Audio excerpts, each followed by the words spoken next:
Assalamualaikum warahmatullahi wabarakatuh. Waalaikumsalam warahmatullahi wabarakatuh. Semoga Ustadz dan teman-teman semua dirahmati oleh Allah.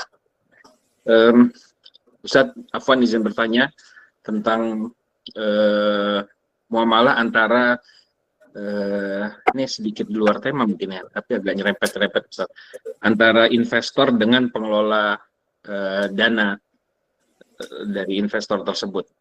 Jadi investor ini menggelontorkan dananya untuk dikelola oleh si pengelola ini dengan harapan mendapatkan untung. Kemudian di tengah perjalanan pengelola ini membutuhkan biaya untuk kepentingan pribadinya. Si pengelola ini meminta izin kepada investor untuk menggunakan sejumlah uangnya, dan investor mengiyakan, memperbolehkan, mengizinkan gitu. Kemudian sayangnya si pengelola ini tidak memberitahukan jumlahnya kepada investor tersebut berapa yang akan digunakan gitu. Sehingga ketika ditanyakan berapa sisa uangnya, ternyata terpakai cukup banyak dan si investor ini kecewa gitu. Berkatalah investor ini kepada pengelola, Anda telah menzalimi saya gitu.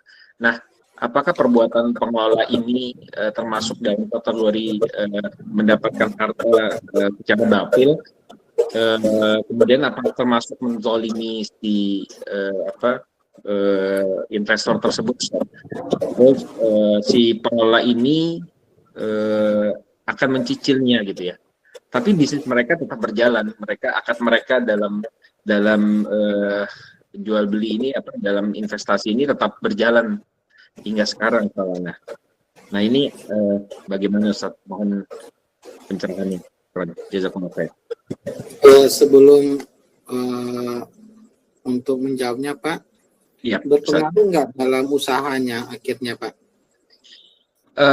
Berpengaruh tidak dalam usahanya, ada pengaruhnya saat yang tadinya jalannya mungkin cepat ya, karena ada modal yang dipakai untuk kepentingan pribadi ini yang memang diketahui gitu, pemakaian modal tersebut diketahui oleh investor, cuma sayangnya memang tidak dijelaskan berapa rupiahnya gitu. Ketika ketahuan, oh iya ini untuk kepentingan ini, memang ada kepentingan umat juga di dalamnya, cuma salahnya ya kembali lagi si pengelola tidak memberitahu detailnya gitu. Pengaruhnya ada, seharusnya mereka bisa membeli barang lebih banyak, tapi qadar Allah nggak bisa beli barang banyak gitu saat ini. Iya, baik. Nah pertanyaannya apakah ini benar zalim atau tidak? Apakah ini makan harta dengan cara batil? Nah, Ustaz. Akad mudharabah yaitu kerjasama antara pemodal dengan pengelola untuk mencari keuntungan. Harta itu dikelola ya untuk mencari keuntungan. Itulah akad mudharabah. Maka si pengelola wajib ya dalam akad tersebut, kesepakatan tersebut hanya membelanjakan uang tersebut, tujuannya hanya mencari untung, untuk mencari keuntungan, karena memang itu tujuan akad tersebut. Harta itu dikelola untuk mencari keuntungan. Maka apabila bertindak bukan untuk mencari keuntungan, maka dia berkhianat. Contohnya dia mensedekahkan ke orang lain atau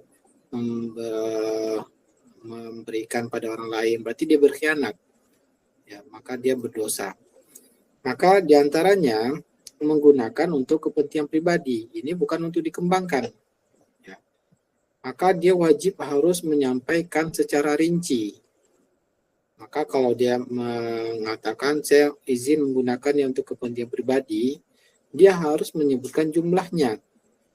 Karena pada hukum asalnya, ya, dia adalah kesepakatannya untuk mencari keuntungan, bukan untuk kepentingan pribadinya.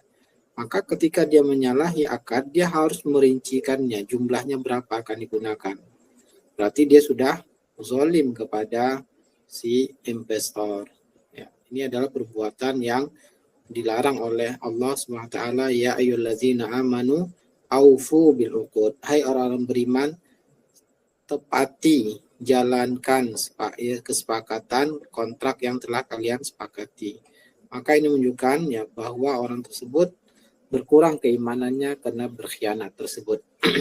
Nah, maka orang-orang beriman dia sangat berhati-hati dalam masalah kontrak.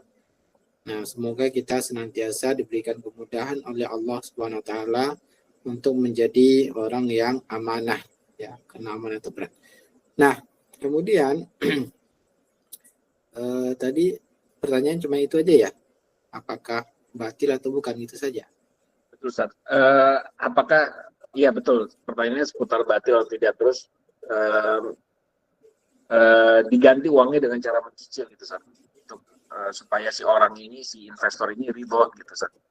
Itu terus yang terkait penggunaannya dengan kepentingan umat itu apakah tetap harus dikembalikan atau si pengelola ini apakah boleh diikhlaskan gitu, bilang ke investor seperti itu, atau tetap harus diganti, Ustaz? Apakah harus intinya kalau dia tidak menggunakan untuk dikembangkan, dia wajib menggantinya.